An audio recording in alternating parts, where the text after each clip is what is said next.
South Korea ranks among the lowest in the OECD in terms of how people perceive their well-being. Among other things, the figures point to Korea's traditionally long working hours, despite the Moon administration's ongoing efforts to change that. It's the areas outside the big cities that are lagging behind.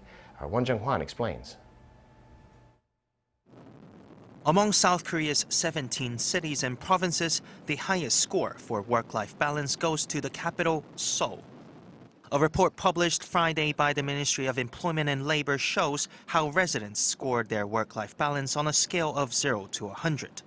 The national average was 37.1, but Seoul was 6 points higher.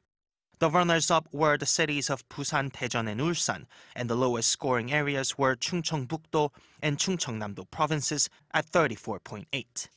The report was based on a survey taken for first time in 2017. The ministry explained that the reason for major cities scored higher is that they're home to big companies, and the government has decided to put limits on their working hours, which had often been called inhumanly long. Nearly 6 months ago in July, the government announced a 52-hour limit on weekly work hours for businesses with more than 300 employees.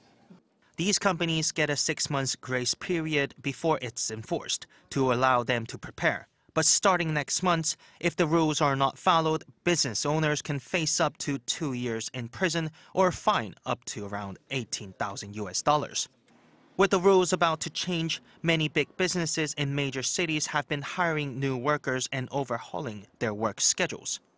But it appears that the imbalance with other regions is likely to continue because many small and medium-sized companies can afford to hire new people and have a harder time adopting flexible working hours for employees who need them.